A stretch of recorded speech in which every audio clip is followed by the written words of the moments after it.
Pronto, chegamos na aula de número 8, uma aula mais curta, tanto que vamos fazer a matéria do 8 e do 9 nesse mesmo vídeo.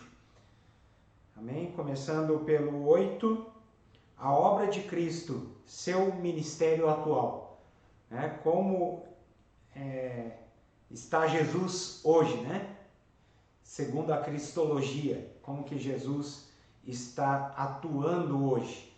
Ele está vivo e atuante. E nós temos o testemunho pessoal de cada um, é claro, nesse ponto de que Jesus está vivo e atuante. Vai além daquilo que é somente fé a respeito daquilo que está escrito, de uma norma que nós temos na Bíblia, mas é algo de experiência própria, é algo que precisa ultrapassar isso, porque tem muita gente que conhece o que está escrito, conhece o texto bíblico, conhece o que está escrito a respeito de Jesus, a respeito da história de Deus, da história do que nós temos de informação sobre Deus, mas não crê nele, e não crendo nele não é templo dele, e por isso não pode comprovar que ele está vivo e atuante hoje, mas nós podemos, graças a Deus, graças ao Espírito Santo, que nos convence, que nos convence de quem nós somos e da necessidade de Cristo e de como Ele nos salvou, nos trazendo essa certeza de salvação, nós podemos então reconhecer que Ele está vivo e atuante hoje. Também na letra B aí do nosso slide, nós vemos que Cristo está nos céus, à direita de Deus. Essa pergunta foi feita para mim aquele dia, que eu estava falando a respeito se nós veremos ou não a Deus no céu. É importante, eu volto a frisar isso, é importante a gente entender que por muitas vezes não será como a gente tem a expectativa de vê-lo, mas entendemos sim que veremos a Ele, veremos na pessoa de Cristo, existe a linha que diz que verá as três pessoas, Pai, Filho e Espírito Santo, eu sou mais da linha que crê que veremos a Cristo. Sim, veremos a Cristo, veremos o Pai, o Filho e o Espírito Santo na pessoa de Cristo, teremos um relacionamento com Ele, e essa afirmação está à direita de Deus, tem muito mais a ver, é claro, com a questão da autoridade de Deus, dele estar no lugar de autoridade junto a Deus, no lugar de Deus, estar assentado com Deus em autoridade sobre a igreja, sobre a terra, sobre todo o universo. Então, Cristo está nos céus à direita de Deus, e temos aí as referências. Mantém o universo sob a sua sujeição. Ele está sobre o universo. Ele está sujeitando todas as coisas à sua autoridade. Deus não perde o controle. O Senhor Jesus é Rei. O Senhor Jesus é Supremo. O Senhor Jesus está acima de todas as coisas criadas. O Senhor Jesus é o Rei do universo. É o cabeça da igreja, como nós lemos na palavra, através do apóstolo Paulo, tanto em Efésios como em Colossenses, a igreja sendo o corpo e Cristo sendo o cabeça dessa igreja, o cabeça desse corpo, Cristo é aquele que é autoridade sobre as nossas vidas, como igreja. A letra E fala que Ele intercede por nós, Ele mesmo prometeu a respeito disso, que Ele intercederia por nós, que Ele faria essa ponte junto ao Pai, se nós pedíssemos em seu nome. Nós vemos também aí a referência de Romanos e Hebreus, né, que fala a respeito disso, né, do Senhor intercedendo por nós. Né? Ele não está como morto no céu, ele está vivo, ele está no governo, ele está como sacerdote, ele está como advogado, né? E esse é o ponto F aí, né? Que o Senhor hoje é advogado, né? Atualmente o Senhor é advogado. Chegará um momento que ele estará como juiz, né? Que ele estará junto ao Pai como juiz, né? E aplicará o juízo, né? Na questão do executivo, né? Nós estamos passando, né, por esse período em que cargos públicos têm sido deturpados, né? Nós vemos um juiz querendo fazer o trabalho do executivo, né? Nós vemos o juiz fazendo o trabalho de tudo quanto é coisa, menos de um juiz, né? E nós vemos a bagunça que está aí, né, acontecendo em nosso país. Né? Mas nós vemos na palavra do Senhor que Jesus hoje é advogado, que se compadece de nós, né? Que também se colocou como advogado, se entregando por nós, né? Fazendo a sentença ser desviada de nós, né? No caso, esse advogado, como nós citamos na aula passada, na quarta-feira, né? Um advogado que se colocou, né, no lugar do réu, né? Se colocou no lugar do réu. Aí nós terminamos essa pequena explanação da obra de Cristo e seu ministério atual. E já vamos para a aula 9, que é a última aula da nossa apostila de Cristologia do IBBC. A segunda vinda de Cristo e a implantação de seu reinado eterno. Né? Nós somos de uma igreja onde nós cremos na vinda do Senhor antes da grande tribulação e do milênio, né? Então somos uma igreja pré-tribulacionista, né? Na questão do arrebatamento antes da tribulação, né? E também somos uma igreja pré-milenista, né? Pré-milenista, né? No sentido de que o milênio vem após o arrebatamento. Não é um milênio que está acontecendo na mente dos crentes ou até mesmo em outra situação, né, na história até aqui acontecida. Né? Só vamos falar apenas esse ponto, né, da nossa crença, né? Não vamos trazer aqui posições mais aprofundadas a princípio, né? Mas vamos falar a respeito dessa segunda vinda que tem tudo a ver, né, com a cristologia. Ele veio, ele falou sobre o reino, né? O Senhor Jesus, ele falou sobre o reino, ele colocou o reino como algo que estava palpável, algo que estava acontecendo, o reino que estava vindo, né? Foi anunciado, né, pelos profetas, né? Jesus vem e ele fala a respeito do reino que estava vindo. De repente ele fala que o reino estava no meio deles, né? E ao mesmo tempo ele começa a ensinar um reino que viria, né? E também os apóstolos falam a respeito desse reino que viria também, né? Jesus Cristo voltará. Nós temos aí uma referência em Atos capítulo 1, versículo 10 e 11, né? E nós cremos que ele voltará. Existe uma situação que é a principal e o que mais liga todas as linhas teológicas escatológicas, né? É que Cristo voltará. Essa é a única certeza que nós temos, né? Eu posso afirmar isso por fé, eu posso afirmar pelos escritos bíblicos, pela teologia, né? Nós podemos afirmar que Jesus Cristo voltará. E toda a linha cristã, né? Todas as linhas cristãs vão afirmar que Jesus Cristo vai voltar. É claro que tem a linha liberal, né? A linha liberal que vai trazer, né, uma volta apenas na mente dos cristãos e que ele não vai voltar a coisa nenhuma, né? Numa teologia contemporânea aí dos últimos teólogos, né? Mas nós cremos sim que ele voltará, e na sua maioria esmagadora dos cristãos, né? Nós cremos sim que Jesus Cristo voltará, né?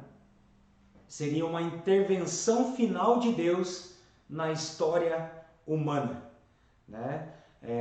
Existe uma diferença entre o termo escatológico e o termo apocalíptico, né? Escatológico quer dizer as últimas coisas. Quando começou as últimas coisas? As últimas coisas começam em Jesus, né? No está consumado, né? As últimas coisas começam no está consumado, quando o Senhor Jesus então universaliza a salvação pelo seu corpo rasgado, pelo seu corpo entregue na cruz do Calvário, né? Dividindo a história, né? Então nós vemos que os últimos dias já chegaram, né?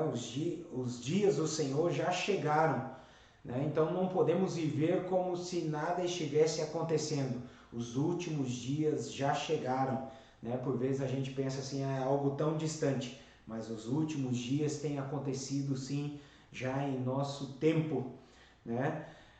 Porém, existe um pensamento apocalíptico, né? E quando se fala em apocalipse, nós vemos tragédias, nós vemos catástrofes, nós vemos alguns fenômenos acontecendo, né? Mas crê-se nessa segunda vinda como uma intervenção final de Deus na história humana, assim como houve a intervenção de criação, né? Assim como houve a intervenção de salvação, agora uma intervenção final, né? Que o Senhor trará através da sua vinda, através do dia do Senhor, né? Nós vemos no Antigo Testamento, né? Implicitamente anunciada, né? Como o dia do Senhor. Nos profetas nós vamos ver a respeito desse dia do Senhor, né? Por várias e várias profecias e textos bíblicos, né? O povo de Israel aguardando o dia do Senhor. E esse dia do Senhor pode ser interpretado como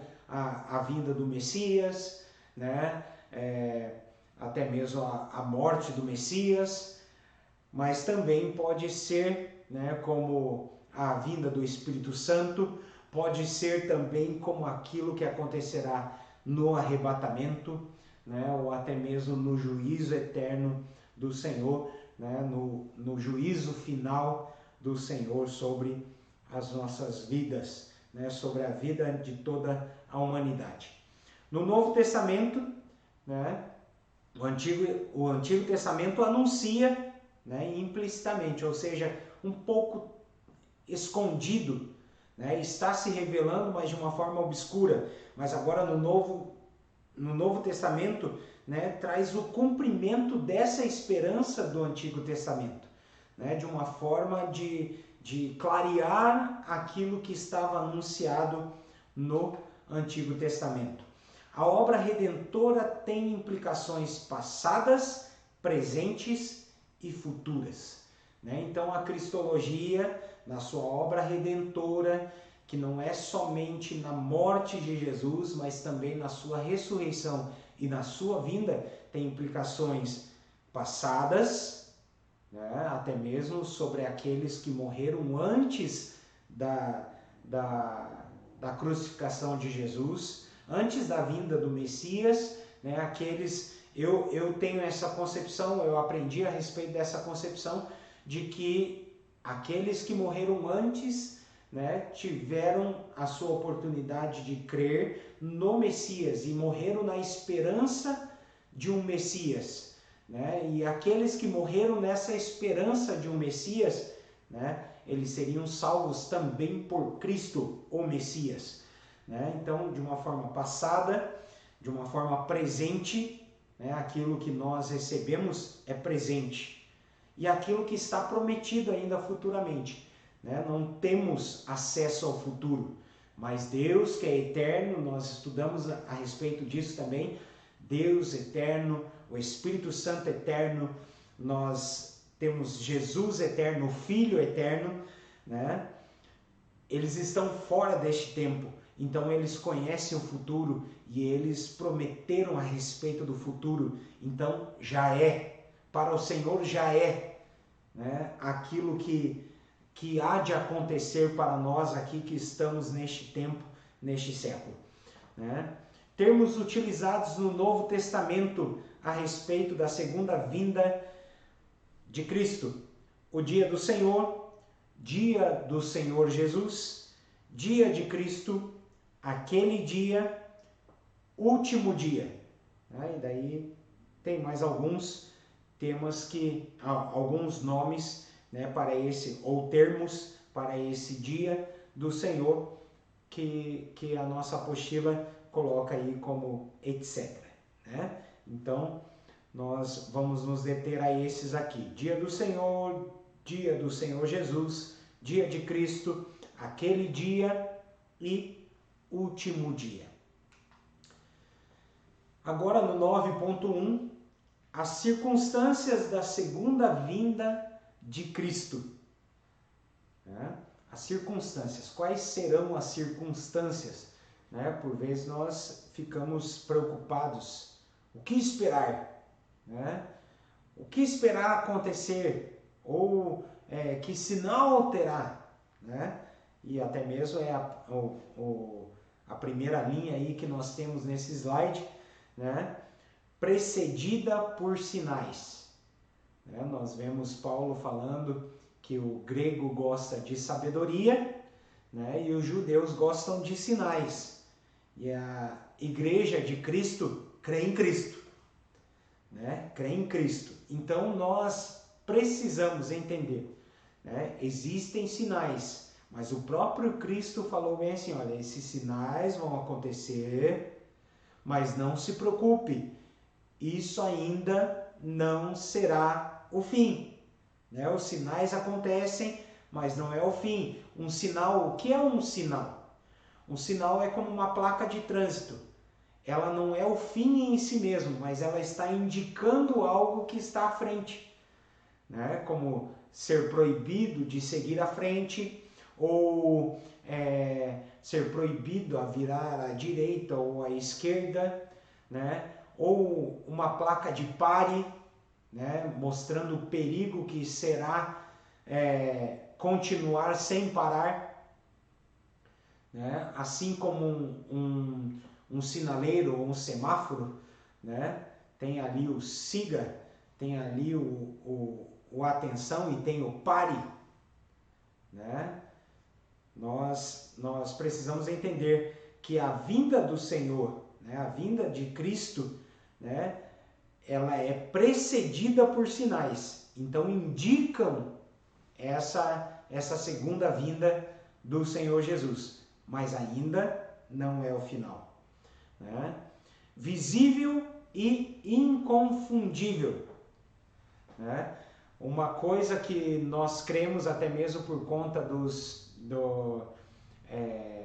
de uma recente teoria a respeito do arrebatamento, é o arrebatamento invisível, né? Mas os pais da igreja, os discípulos não falavam a respeito dele, né? Os pais da igreja não falavam a respeito dele, né? Nós temos algumas evidências de que esse arrebatamento invisível não será dessa forma, né? Mas as evidências bíblicas que nós temos e as evidências dos pais da igreja, aquilo que foi ensinado pelos apóstolos e pelo Senhor, é de um arrebatamento visível e inconfundível, triunfante, né? Será repentina? Sim, será repentina e inesperado, como está escrito aí no nosso slide, né? Ocorrerá mesmo contra a expectativa dos incrédulos. Aqui no slide que aparece para vocês é uma versão antiga, está aí como referência 263, é a página que estava esse capítulo, né? Mas aí na apostila de vocês é uma página diferente, né? Mas você tem ali algumas referências que você pode estar consultando e até mesmo argumentando através dessas referências bíblicas que indicam né, essas características características circunstanciais da segunda vinda de Cristo. Né? Então ocorrerá mesmo contra a expectativa dos incrédulos, aqueles que dizem assim, não, ele não vai voltar. Não, ele vai voltar. Né? Parece que ele vai tá demorando tanto. Ele vai voltar. Né? Mesmo que haja uma expectativa contra, né? Mesmo que haja uma incredulidade, ele vai voltar. Vamos em frente. 9.2. Finalidades da segunda vinda de Cristo. Né? Manifestar a glória de Deus. Né? Qual o fim dessa segunda vinda de Cristo? A segunda vinda de Cristo significa triunfo. Né? Então, manifestar a glória de Deus. Então, aqueles que forem arrebatados, aqueles que forem levados aos céus, né? Eles verão manifesta a glória de Deus. Né? Eles verão a destruição do anticristo e de toda a maldade. Aqui sim chega a questão do Apocalipse, né? A questão do triunfo do Senhor sobre os maus, sobre o anticristo, tudo aquilo que é contrário a Deus. Né? Então a destruição do anticristo, o ressuscitar os mortos, né? Vencer o último inimigo do Senhor. Né? Nós vemos que esse é o último inimigo que será vencido, a morte. Né? Transformar os ainda vivos. Aí a expectativa de Paulo é ensinada, né, nas suas cartas, que ele fala, né, ao soar a última trombeta, nós os que estivermos vivos, né, seremos, os mortos ressuscitarão primeiro, né, nós não precederemos os que dormem, eles ressuscitarão primeiro, mas nós os que estivermos vivos seremos transformados em um corpo incorruptível. Né? Pense só, a ressurreição, se ressuscita o corpo que estava morto e agora todos nós que estivermos vivos seremos transformados, inclusive aqueles que foram ressuscitados. Né? Reunir os redimidos, todos aqueles que foram alcançados pelo sangue de Jesus, creram nele, receberam a ele como Senhor e Salvador. Né? Os redimidos por Jesus, aqueles que foram comprados por ele, serão reunidos de todos os cantos da terra. Estabelecer o seu reino na terra. Né? Então agora o reino milenar, né? Conforme a crença que nós temos na Igreja O Brasil para Cristo, né? Estabelecimento do reino milenar de Cristo na terra. Né? Nós cremos que o estabelecimento desse reino, seja numa ordem milenar ou seja numa ordem geral, né? Esse reino vai ser estabelecido na terra. A separação de justos e injustos, aqui a questão do juízo, né? Que fará separação, né? Que colocará a sua direita e a sua esquerda. Né? Aqueles que estiverem à sua direita serão salvos, aqueles que estiverem à sua esquerda serão jogados no lago de fogo, junto com o diabo, junto com a besta, junto com o falso profeta. Né? Nós cremos em todas essas coisas, né? Então é o estabelecimento do seu reino na terra e a separação, o juízo, né, sobre a humanidade e sobre toda a criação redimida. Né? O galardão dos santos, a recompensa daqueles que operaram no Senhor e através da igreja do Senhor, né, receberão o seu galardão, a sua recompensa. Né? Independente de como será esse galardão, né, haverá recompensa, não será vão o nosso trabalho, né, e receberemos. Uma coisa que eu aprendi, o mais importante é que lá nós não ficaremos com inveja do outro, né, e não ficaremos preocupados se ganhamos pouco ou bastante, mas receberemos exatamente aquilo que merecemos ou aquilo que o Senhor quer nos dar. Né? E isso é o melhor de tudo. Né? E quando nós vemos a promessa sobre Abraão, Deus falando para ele, eu serei o seu galardão. Então, o melhor de tudo é a presença de Deus que teremos, né, na glória teremos no céu. O julgamento dos incrédulos, como nós já falamos ali, né, a separação dos justos e injustos, entra essa questão também do julgamento dos incrédulos. E também o estabelecimento de novos céus e nova terra, né? Então a finalidade dessa segunda vinda é acabar totalmente com o mal, acabar tudo aquilo que é contrário ao Senhor, e agora uma nova criação, um novo céu, uma nova terra, né? numa nova vida e vida eterna com o Senhor, né?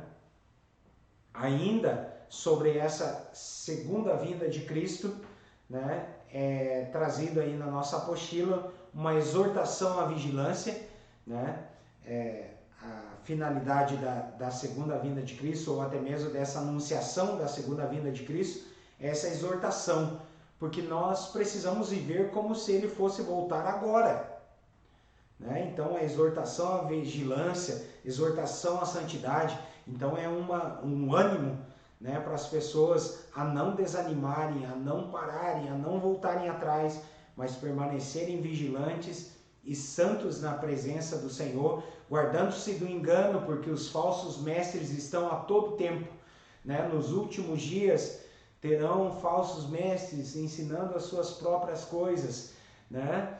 Nós vemos na palavra do Senhor isso, né? Então aí a nossa apostila traz algumas referências a respeito de guardar-se do engano. O atraso da sua vinda é apenas aparente, né? Não podemos cair nessa de que o Senhor vai demorar e ficarmos vivendo como se ele não fosse voltar, né? Nós precisamos entender que o atraso da sua vinda é aparentemente um atraso, né? O Senhor sabe o porquê, né? Se vai ter que completar, né, o número dos salvos, né? Se é necessário evangelizar todo mundo, toda a terra, né? Ou que chegue o evangelho a toda a terra, né? Todas essas coisas são incógnitas, são coisas que nós temos por hipóteses sobre o atraso na vinda do Senhor, mas é apenas aparente. O Senhor sabe o dia e a hora exata que esse dia vai acontecer. Quando ele estava aqui na terra, né, havia a fala de Jesus, né, que só o Pai sabia, né? Nós cremos hoje, né, que na condição que Jesus tem, né, junto ao Pai, ele sabe o dia e a hora, o momento exato da sua vinda, né? E é claro, esse atraso, né, pode significar também, né, uma revelação da sua bondade e paciência, né, para que o Senhor complete o número dos salvos, para que o Senhor realmente, com a sua misericórdia e com o trabalho da igreja, com a anunciação do evangelho, né, possa também muitas pessoas se voltarem a ele, né, nesse tempo que é hoje. Que em nome de Jesus, né, nós possamos levar essa disciplina como algo importantíssimo na nossa vida, na nossa pregação, né, porque é o cerne da pregação do Evangelho. A morte, a ressurreição e a vinda do Senhor Jesus, né? É claro, a pessoa de Jesus, a sua divindade, a sua humanidade e também a sua divindade. Todas essas coisas são importantes para que nós tenhamos argumentos teológicos e também não venhamos cometer alguns erros que foram cometidos na história, né? Que nós pudemos ver nesse estudo da Cristologia, nessa apostila do IBVC.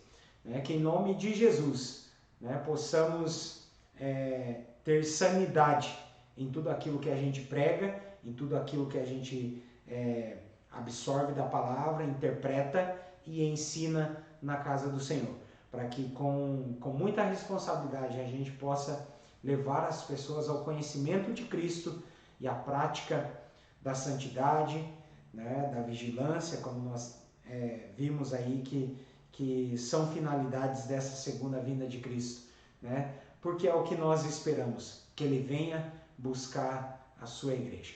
Deus abençoe a todos, né? Já vou avisando aí aqueles que assistirem o vídeo, né? Na próxima semana, na quarta-feira, então nós nos encontraremos na Igreja do Cajuru, né? Faremos a revisão do nosso material, né? Eu peço que você faça em casa para que a gente possa apenas debater, se de repente houver alguma coisa a se corrigir, né? Nós vamos estar corrigindo a revisão, como nós pedimos já no grupo para que vocês fizessem. Nós vamos corrigir na primeira aula, na segunda aula nós vamos realizar a prova todos juntos ali na quarta-feira, né? Para a honra e glória do nome do Senhor e para o nosso crescimento.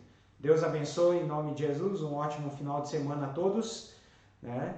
E que vocês possam aproveitar bem esses vídeos aí em nome de Jesus. Deus abençoe. Se eu de repente desapareci aí no vídeo, me perdoe, eu estava sozinho aqui gravando, né? E não foi possível cuidar de todas as coisas, inclusive aí do meu posicionamento, né? Eu sei que no outro vídeo ali eu acabei saindo algumas vezes da imagem e fiquei com metade do meu rosto sumido, né? Se nesse vídeo aconteceu isso, me perdoe, né? Mas que o Senhor esteja abençoando a todos em nome de Jesus. Que o Senhor te abençoe, abençoe a sua casa, abençoe a sua vida, em nome de Jesus. Amém e amém. Louvado seja o nome do Senhor. Deus abençoe.